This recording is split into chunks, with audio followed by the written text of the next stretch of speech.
What's going on, Comic Book Nation? Welcome to the studio here at San Diego Comic-Con. BD here with Cameron Cuffe, Segal from Krypton. Man, first of all, congratulations on season 1. Oh man, thank you so much. I actually would like to start there. Like, when this came out, it was like Krypton. That's an interesting story to adapt, and it's basically a prequel to all the Superman stories people know and are very commonly, out there for DC Comics and in movies and TV. And now people are loving the show, and it told this new story. So what has it been like to see the reaction and take this whole journey to this point so far? You know, it's awesome. Like when I was talking to you guys last year, when we were at Comic-Con in general, there was a huge amount of mystery about the show. People didn't know what it was going to be, and we came in saying, this is not the show you expect it to be. We're doing something different. And I think people sort of thought, yeah, okay, we'll see. It's still going to go boom, all that sort of stuff. And then all of a sudden, we did deliver. That was what we wanted to do. We wanted to deliver a story that was different and unique, and we've created a whole new timeline.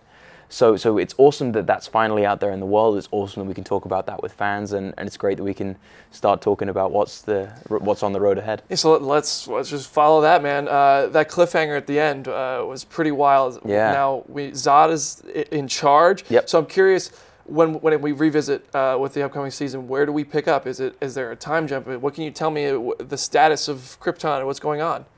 Yeah, so we do pick up with a little bit of a time jump. Okay. It's about 5 months after the end of season 1. Zod's taken control of Krypton. He's instituted his regime. And the funny thing is with our characters, where we left off season 1, they're all in a massive state of flux. So Light is just violently separated from her mother, who we don't know where she is. Dev is uneasily working in the Zod regime. Adam Strange is in the bottled city of Detroit. And Seg is in the Phantom Zone. So all of our characters are in completely sort of disparate places, and they're going to have to find a way back to each other. So with Strange trapped in the bottle city in Detroit, that's the first we've seen of Earth on the show. And we're also going to Brainiac's homeland in this upcoming season. So are we going to continue to expand to these other planets, to other scenarios and everything in the new episodes? Absolutely. It's a fine balance, because we feel that these characters are really interesting, and we want to make sure that they get enough service to continue their stories and make sure they're going in the right direction. But absolutely, this show was devised as a way into the cosmic universe. So yeah, we're going into Kolu. Brainiac was sort of the haunting, premonition of the doom of Krypton. That only appeared in the final episode, so we definitely have way further to go there. And then, of course, Doomsday is going to be unleashed.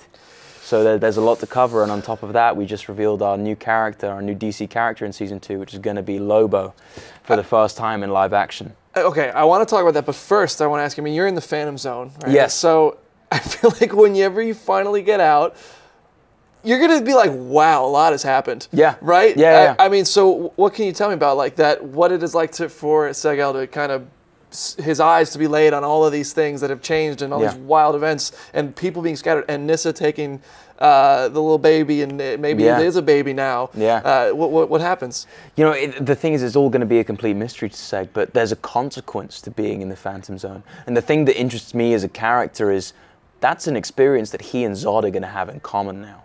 We know that it's a fate worse than death to be in there, that it breaks you, it destroys people. So Seg's going to come out of that place a changed person. He's gonna have seen some really, really horrible stuff. He's going to have been in there with Brainiac in a space outside of time and space. So absolutely, that's going to change him. Does that challenge you as an actor? Does it excite you to have to go through these changes, and because to keep it fresh for you? It's a gift. It's a real thrill. I mean, the thing that we always think about the show is that it's not the kind of show where we put all the toys back in the box and then start again next week with a different villain. There are consequences. There are consequences to everything in this show. But all of the character choices, they have a consequence to them, whether they're in the immediate present or whether they're hundreds of years in the future. Okay, and now we got to talk about Lobo. Yes. Man, this is such a popular character who has had so few outings outside of comics. Now we're going to finally get him in live action. What can we expect from you guys having this? What is your version of the character like on the show? Yeah, well, we're really excited to work with Lobo, because in the comics he's such a broad character. He's an almost ridiculous character. Yeah. So, and like some people would say that how is he going to work with the tone of the show? But that's a challenge. We're really excited to work with, and I think Seg's going to be spending a lot of time with him, which is going to be cool. Oh, that's so cool. And now my last question for you, man. We were talking about this right before we started, is how a lot of people thought they knew what would happen with Krypton. They thought like, okay, this can only build up to so much, and then the planet's destroyed or something like that. A lot of people had that assumption. But then you guys just throw a wrench in the story people thought they knew, and you're telling something unique, which might lead up to this story people are familiar with in one way or another, but you're keeping it fresh and you're keeping it unexpected. So how important is it to you to keep the fans on their toes? And when you get the scripts, are you just like, okay, wait, hold on. Oh, yeah. How did we get, this is crazy. Like, what is it like for you as an actor too? Oh, they're page turners. Like everyone on the cast, we have a texting group, so we're always like, have you read this? Have you seen this? There are people saying, I'm still on set, don't tell me anything.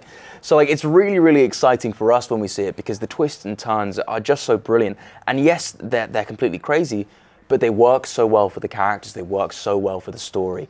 So we have complete trust in Cam Welsh and the story his writers are going to tell. And we're just really excited to get back to work. Awesome. Actually, I want to add to that. There are other new characters too coming. We have Nightwing and Flamebird were just announced. So is there anyone else we can kind of expect to see? Any other DC cameos or something? So as far as any other DC cameos, who's to say? We'll leave it a mystery for sure. Nightwing and Flamebird were two very important mythical characters on Krypton. So that was always something we wanted to get to. So how we're going to do that is going to be pretty cool for people to see. Awesome. Well, I really appreciate you stopping by. I know all the fans out there are loving Krypton, and they hopefully had fun watching us. Guys, stay tuned to Comicbook.com/DC for more Krypton.